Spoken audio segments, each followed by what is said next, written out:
क्या आप सोचते हैं कि अमीर बनना सिर्फ किस्मत वालों का खेल है? क्या आपको लगता है कि करोड़पति बनने के लिए आपको बड़ी डिग्री, बड़ी कंपनी या बड़े शहर की जरूरत है?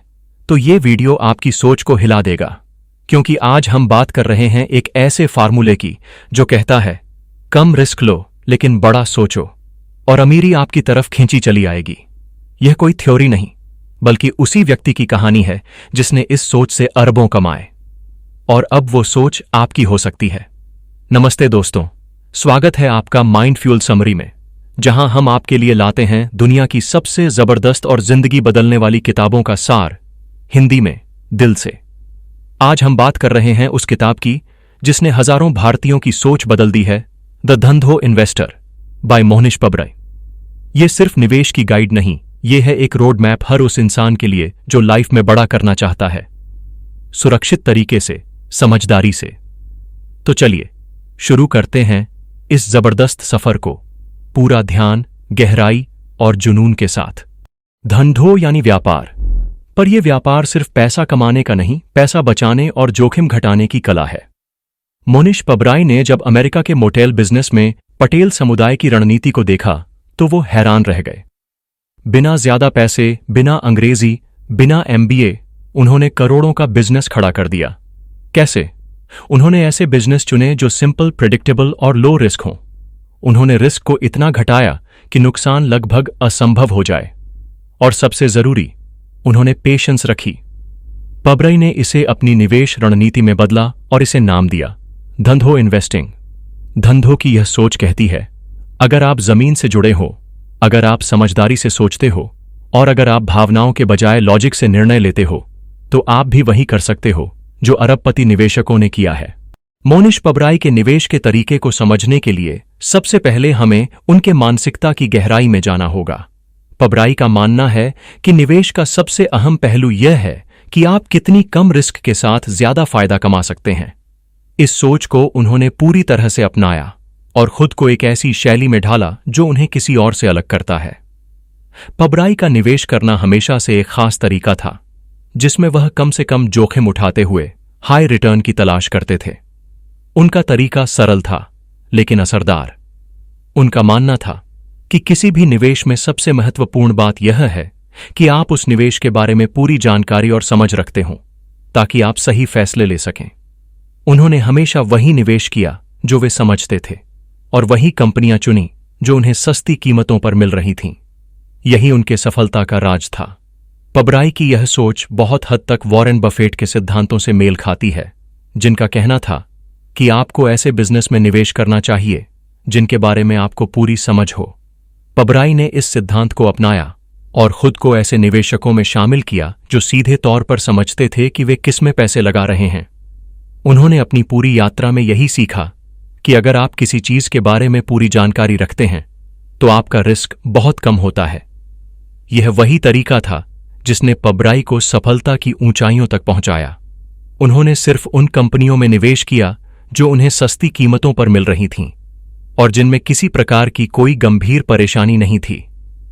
पबराई का मानना था कि जब आप सस्ते में कोई कंपनी खरीदते हो तो उसका जोखिम बहुत कम हो जाता है।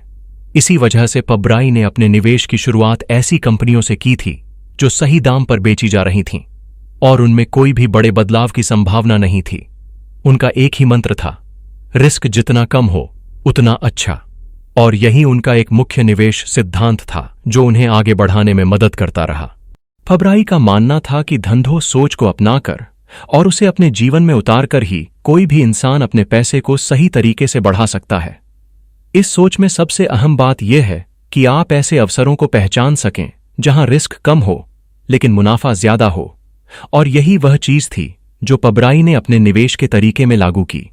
उन्हें हमेशा ऐसे मौके चाहिए थे जिनमें जोखिम कम हो लेकिन फायदा ज्यादा हो।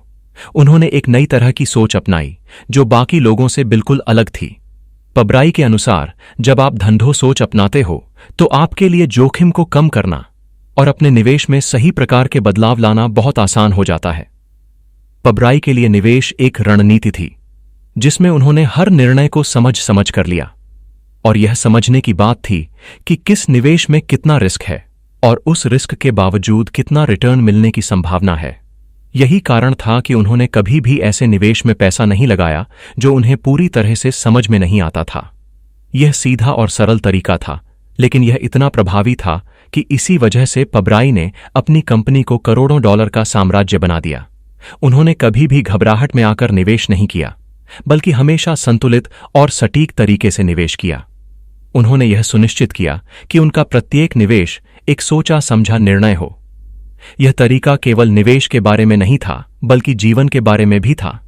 पबराई ने यह सिद्धांत न केवल अपने निवेश में लागू किया, बल्कि जीवन के हर पहलू में इसे अपनाया। उनका मानना था कि स्मार्ट और कम जोखिम वाले तरीके से जीवन में आगे बढ़ना ही सफलता की कुंजी है। इसी सोच के साथ उन्होंने अपने जीवन में बहुत कुछ हासिल किया। उन्होंने हमेशा सरलता और स्पष्टता से काम किया और कभी भी अपनी सोच को जटिल नहीं बनाया। उनका मानना था कि जटिलता से बचना चाहिए और हमेशा सीधे साधे तरीके से काम करना चाहिए।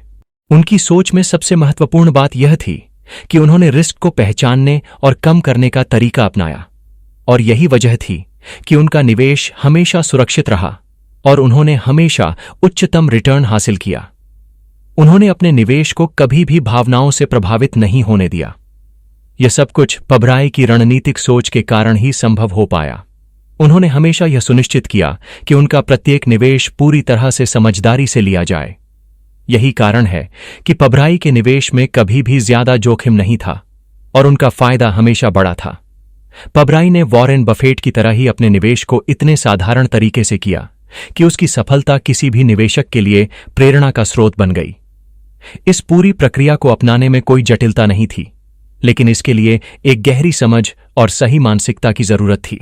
पबराई ने अपनी पूरी रणनीति पर यही किया और इस सोच के साथ उन्होंने निवेश की दुनिया में एक अलग ही पहचान बनाई।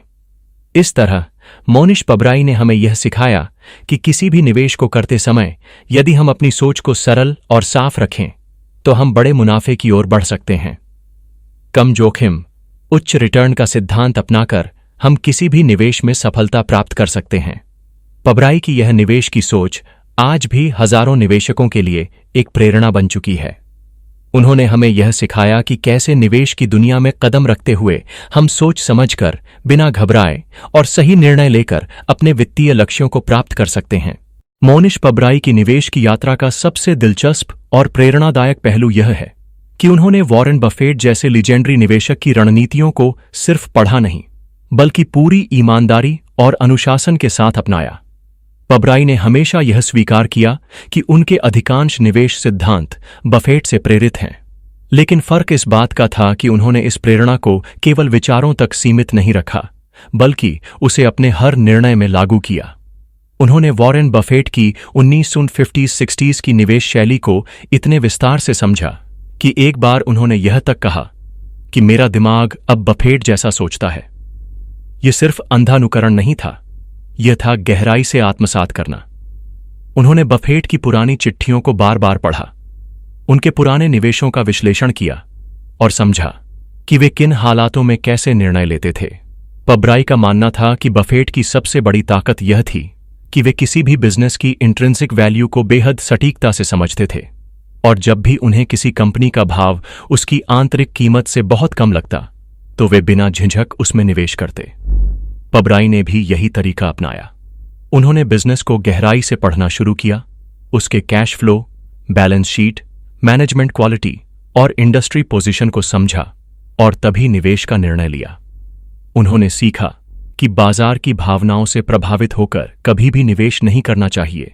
जब सब बेच रहे हों तभी खरीदने का समय होता है, और जब सब खरीदने में लगे हों तो सतर्क हो जाना चाहिए। यही सोच उन्हें बाकी निवेशकों से अलग बनाती है। पबराई का एक अनोखा निर्णय जिसने उन्हें एक ही झटके में सुर्खियों में ला दिया, वह था बफेट के साथ लंच के लिए $650,000 की बोली लगाना। यह नीलामी उन्होंने बफेट से मिलने और उन्हें गहराई से समझने के लिए जीती थी। दुनिया के सबसे अमीर निवेशक से लंच करना सिर्फ एक पीआर स्टंट नहीं था, यह पबराई के लिए एक सीखने का जरिया था। जब उनसे पूछा गया कि क्या उन्होंने उस लंच से कुछ खास सीखा, तो उन्होंने जवाब दिया, मैंने जो सबसे बड़ा सबक सीखा वो यह था कि महान निवेशक हमेशा धैर्यवान होते हैं। बफेट की तरह पबराई ने भी कभी जल्दीबाजी में निवेश नहीं किया। उन्होंने सीखा कि सही समय का इंतजार करना और फिर पूरी ताकत से कदम उठाना ही सफल निवेशक की निशानी है। धंधो सोच और बफेट की फिलॉसफी को मिलाकर पबराई ने एक नया तरीका ईजाद किया, फोकस इन्वेस्टिंग, यानी कम लेकिन सटीक निवेश। उन्होंने कभी अपने पैसे को 20-30 कंपनियों में नहीं फैलाया, बल्कि 2 या 3 बेहतरीन विकल्प चुने और उन्हीं पर फोकस किया। उनके मुताबिक अगर आप 10 में से 6 निवेश भी सही कर लें और उनमें से हर एक में आपको शानदार रिटर्न मिले, तो बाकी 4 में छोटे नुकसान की भरपाई हो जाती है। उन्होंने डाइवर्सिफिकेशन की पारंपरिक सोच को पूरी तरह खारिज कर दिया और कहा कि डाइवर्सिफिकेशन इज फॉर इडियट्स। इसका अर्थ यह नहीं कि आपको बिना सोच विचार के पैसा लगाना चाहिए, बल्कि इसका मतलब है कि जब तक आपके पास उच्च विश्वास वाला निवेश नहीं है, तब तक इंतजार करना ज्यादा बेहतर है। पबराई ने ऐसे कई उदाहरण दिए हैं जब उन्होंने किसी गिरते हुए बाजार में निवेश किया और कुछ ही वर्षों में कई गुना मुनाफा कमाया। उनके मुताबिक जब बाजार डर से भर जाता है, तब सबसे ज्यादा मौके होते हैं। उन्होंने एयरलाइंस, ऑटोमोटिव और टेक्नोलॉजी जैसी वॉलेटाइल इंडस्ट्रीज से दूरी बनाई और हमेशा ऐसे क्षेत्रों में निवेश किया जिन्हें वह अच्छे से समझते थे। उनका मानना था कि आपको किसी कंपनी या इंडस्ट्री में निवेश करने से पहले खुद से पूछना चाहिए, क्या मैं इसे 10 साल तक अपने पोर्टफोलियो में रख सकता हूं? अगर जवाब हां है, तभी उसमें निवेश करें। उन्होंने सट्टेबाजी को निवेश का दुश्मन माना और हमेशा वैल्यू इन्वेस्टिंग की ताकत पर भरोसा रखा। उनकी सफलता की एक और बड़ी वजह थी इमोशनल डिसिप्लिन। पबराई ने कभी भी बाजार के उतार चढ़ाव या मीडिया की सनसनीखेज रिपोर्टों से अपने निर्णय को प्रभावित नहीं होने दिया। उन्होंने हमेशा शांत दिमाग और ठोस तथ्यों के आधार पर फैसला लिया। उनकी यह स्थिरता ही उन्हें बाकी निवेशकों से अलग बनाती है, जबकि अधिकतर निवेशक पैनिक में आकर बेचते हैं। पबराई ने गिरते बाजार में ही खरीदारी की और जब दूसरों को उम्मीद थी, तब बेचकर मुनाफा लिया। उनका यह तरीका इतना प्रभावशाली रहा कि उनके निवेश ने अक्सर बाजार को आउट परफॉर्म किया। किसी भी निवेशक के लिए सबसे कठिन चीज होती है सही समय पर सही दाम पर खरीदना। मोनिश पबराई की सोच का केंद्र यही था कि आप किसी चीज को तभी खरीदें जब वह उसकी असली कीमत से बहुत कम पर मिल रही हो। उन्होंने कभी भी ऐसा निवेश नहीं किया जो उनकी समझ से बाहर हो या जिसकी कीमत ज्यादा हो। उनका मानना था कि असली खेल वही निवेश होते हैं जिनमें आपको मार्जिन ऑफ सेफ्टी मिले, यानी सुरक्षा का वो बफर जो अगर आपकी गणना गलत भी निकल जाए तो नुकसान ना के बराबर हो। ये सोच सीधी है, लेकिन बहुत ही कम लोग इसे अपनाते हैं। पबराई ने इसे अपने व्यवहार में ऐसे पक्का कर लिया था जैसे किसी योद्धा की तलवार उसके हाथ में रच बस जाती है। उन्होंने कभी जल्दबाजी नहीं की और हमेशा उस वक्त का इंतजार किया जब बाजार अनिश्चितता से भरा हो और अच्छे बिजनेस डिस्काउंट पर बिक रहे हों। पबराई हमेशा उन कंपनियों की तलाश में रहते थे जो बुरी खबरों के कारण बाजार में गिर गई हों, लेकिन असल में उनके फाउंडेशन मजबूत हों। वह ऐसी कंपनियां चुनते थे जो शॉर्ट टर्म पेन से गुजर रही थीं, लेकिन लॉन्ग टर्म में स्टेबल और लाभकारी थीं। उनका विश्वास था कि अगर एक कंपनी आज संकट में है, लेकिन उसका मूल ढांचा मजबूत है, उसकी मैनेजमेंट ईमानदार है और उसका बिजनेस मॉडल सिद्ध है, तो वह जल्द ही बाउंस बैक करेगी।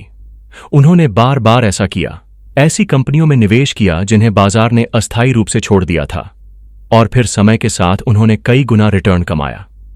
ये उनके विजन और पेशेंस की जीत थी। ये सोच बहुत हद तक एक व्यापारी की सोच से मिलती है।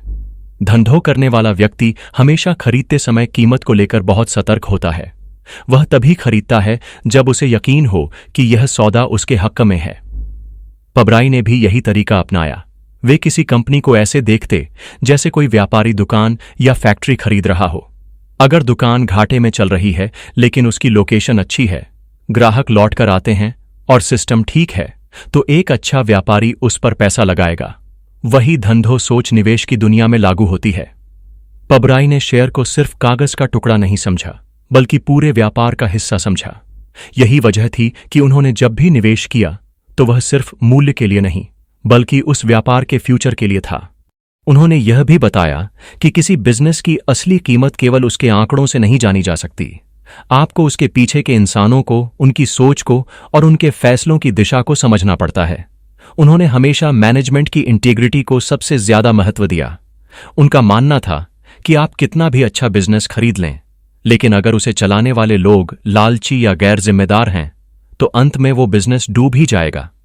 इसलिए वह पहले कंपनी के संस्थापकों और नेतृत्व को गहराई से पढ़ते थे। उनका ट्रैक रिकॉर्ड, उनका विजन, उनका डिसीजन मेकिंग प्रोसेस, ये सारी चीजें उनके लिए सिर्फ रिपोर्ट की पंक्तियां नहीं थीं, बल्कि एक बिजनेस की आत्मा थीं। और जब उन्हें वह ईमानदारी और दूरदर्शिता नजर आती, तभी वे आगे बढ़ते। धंधो सोच का एक और पहलू है सिंप्लिसिटी। पबराई ने कभी जटिल बिजनेस में निवेश नहीं किया। उन्होंने कभी हाईटेक या अत्यधिक स्पेक्युलेटिव इंडस्ट्रीज को हाथ नहीं लगाया। उनका मानना था कि अगर कोई चीज बहुत ज्यादा समझ में नहीं आती तो उसमें निवेश करने का कोई तुक नहीं। उन्होंने ऐसी कंपनियों को चुना जो साधारण थीं, जैसे कि hotel, insurance, auto parts, consumer goods. उन्होंने ऐसी जगहों पर वैल्यू ढूंढी जहां आमतौर पर लोग नहीं देखते, और शायद यही वजह थी कि उन्हें वहीं मौका मिला जहां बाकी सब ब्लाइंड स्पॉट में थे। इस सरलता में ही उनकी गहराई थी। धंधों का असली मतलब है कम खर्च में ज्यादा मुनाफा, और यही बात उन्होंने अपने हर निर्णय में लागू की। उन्होंने कभी शोर में हिस्सा नहीं लिया। जब सभी निवेशक किसी पॉपुलर शेयर के पीछे भाग रहे होते थे, तब पबराई चुपचाप उन शेयरों की तलाश में लग जाते थे जिन्हें कोई देख नहीं रहा होता था।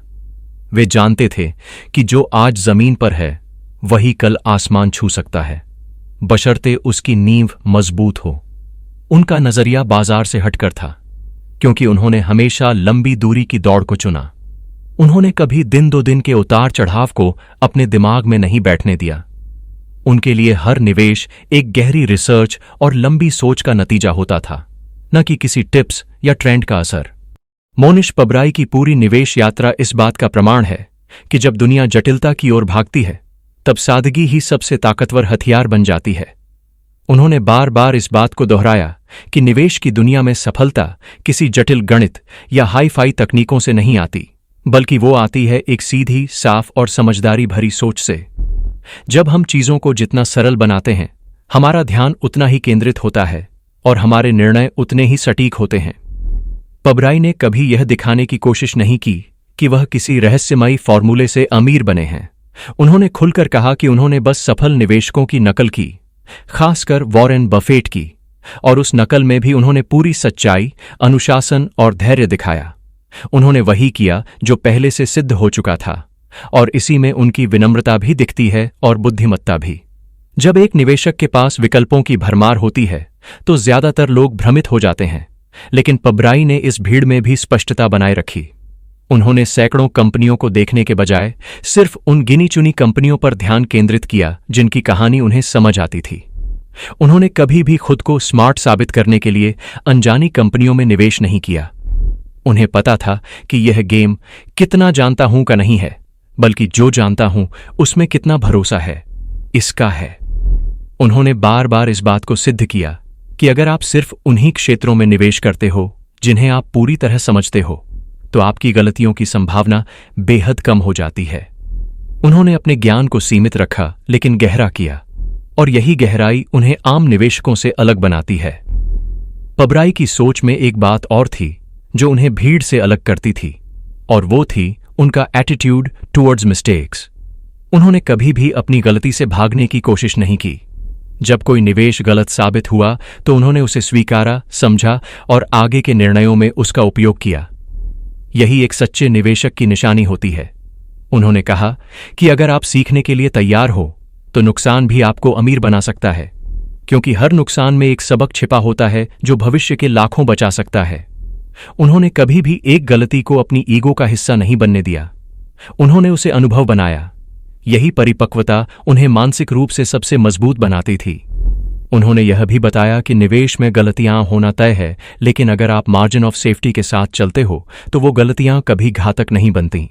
उनकी पूरी विचारधारा एक छोटे व्यापारी की तरह सोचने पर आधारित थी। उन्होंने बार बार गुजराती दुकानदार के उदाहरण से समझाया कि कैसे पारंपरिक व्यापारी सादगी, अनुशासन और जोखिम को तौलकर ही निर्णय लेते हैं। पबराई का मानना था कि शेयर बाजार भले ही कंप्यूटर स्क्रीन पर चलता हो, लेकिन असली निवेश वही होता है जो एक दुकानदार की समझ और व्यवहार पर आधारित हो। जब कोई दुकानदार कोई नया स्टॉक खरीदता है तो वह यह सोचता है कि यह बिकेगा या नहीं, इसमें कितनी लागत लगेगी, कितना मुनाफा होगा और कितना नुकसान सहन किया जा सकता है। यही सोच पबराई अपने हर निवेश में अपनाते थे। उन्होंने कभी भी शेयर को सिर्फ एक नंबर नहीं माना, वो उसे एक असली बिजनेस का हिस्सा मानते थे जिसमें उन्हें भावनात्मक और व्यावसायिक रूप से जुड़ाव होता था। पबराई की असली ताकत उनकी पेशेंस थी। उन्होंने कभी समय से लड़ने की कोशिश नहीं की।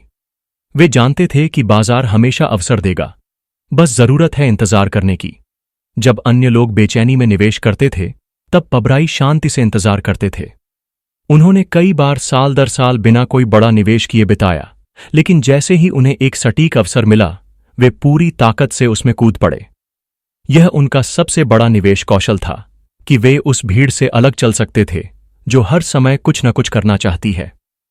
उन्होंने हमें यह सिखाया कि किसी भी फील्ड में असाधारण बनने के लिए जरूरी है कि आप साधारण समय में भी असाधारण धैर्य दिखाएं। मोनिश पबराई ने जिस तरीके से अपने पोर्टफोलियो को बनाया, वह भी कई मायनों में अनोखा था। उन्होंने कभी टू मच डाइवर्सिफिकेशन पर भरोसा नहीं किया।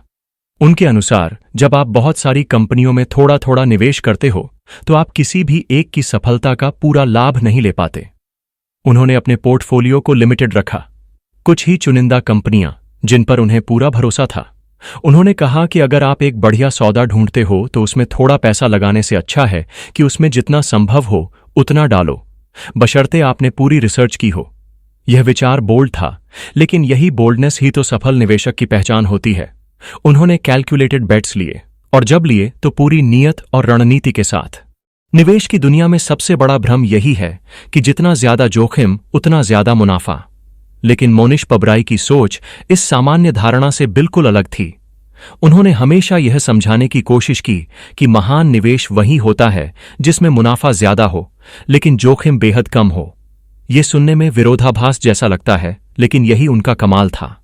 वे हमें यह सिखाते हैं कि जोखिम को समझकर, उसे नापकर और उससे बचाव की रणनीति बनाकर हम उस निवेश की दुनिया में कदम रख सकते हैं जहां मुनाफा सिर्फ संभावना नहीं बल्कि एक संभावित परिणाम बन जाता है। उन्होंने यह साबित किया कि जब आप किसी बिजनेस को गहराई से समझते हो, जब आपने उसे हर पहलू से जांचा हो, तब जोखिम नहीं होता, केवल अनिश्चितता होती है।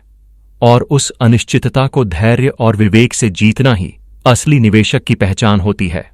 पबराई ने कई बार ऐसे निवेश किए जो बाहर से देखने पर जोखिम भरे लगते थे, लेकिन असल में वे बहुत सुरक्षित थे, क्योंकि उन्होंने हर कोण से उन कंपनियों को जांचा था।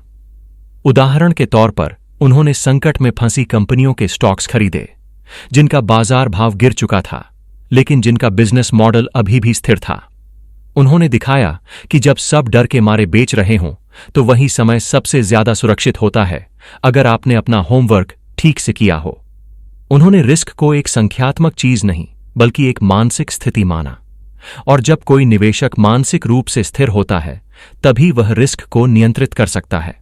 उन्होंने यह भी सिखाया कि रिस्क को कभी एलिमिनेट नहीं किया जा सकता, लेकिन उसे मैनेज जरूर किया जा सकता है, और यही रिस्क मैनेजमेंट उनकी सबसे बड़ी स्किल थी, जिसने उन्हें नुकसान से बचाया और लाभ की ओर आगे बढ़ाया। उनकी यह सोच तब और भी गहराई लेती है जब हम देखते हैं कि उन्होंने कभी अपनी इन्वेस्टमेंट डिसीजंस को लेकर भावुकता नहीं दिखाई। उन्होंने हमेशा कहा कि भावनाएं एक निवेशक की सबसे बड़ी कमजोरी होती हैं। उन्होंने अपने निर्णय को ठंडे दिमाग, कड़वी सच्चाई और कड़ी रिसर्च के आधार पर लिया। उन्होंने इस बात पर जोर दिया कि हर निवेश एक व्यापारिक निर्णय होना चाहिए, न कि कोई भावनात्मक प्रतिक्रिया। अगर किसी स्टॉक से आपको लगाव हो गया है, तो आप कभी सही समय पर उसे बेच नहीं पाएंगे। अगर किसी कंपनी का नुकसान देखकर आप डर गए, तो आप खरीद नहीं पाएंगे। और अगर आप डरते हो, तो निवेश कभी आपका दोस्त नहीं बन सकता। यही बात उन्हें खास बनाती है, उनकी अनइमोशनल क्लैरिटी, जो उन्हें सबसे मुश्किल परिस्थितियों में भी स्थिर बनाए रखती है। अगर इस वीडियो ने आपकी सोच को झकझोर दिया हो, अगर अब आप निवेश को सिर्फ पैसों का खेल नहीं बल्कि सोच का खेल समझने लगे हो, तो अभी इसी वक्त एक छोटा सा कदम उठाइए। इस वीडियो को लाइक जरूर करिए, नीचे कमेंट में हमें बताइए कि आपने आज क्या नया सीखा, और सबसे जरूरी बात, माइंड फ्यूल समरी चैनल को सब्सक्राइब कर लीजिए, क्योंकि आने वाले वीडियो न सिर्फ आपके दिमाग को ऊर्जा देंगे बल्कि आपकी जिंदगी की दिशा भी बदल सकते हैं। और हां, अगर आपके आसपास कोई ऐसा इंसान है जो सिर्फ पैसों के लिए भाग रहा है लेकिन रास्ता नहीं समझ पा रहा, तो इस वीडियो को उसके साथ शेयर जरूर करें। हो सकता है यही वीडियो किसी की जिंदगी बदल दे। आगे मिलने वाले वीडियो आपकी सोच को और गहराई देंगे। तो जुड़े रहिए, सीखते रहिए और बढ़ते रहिए।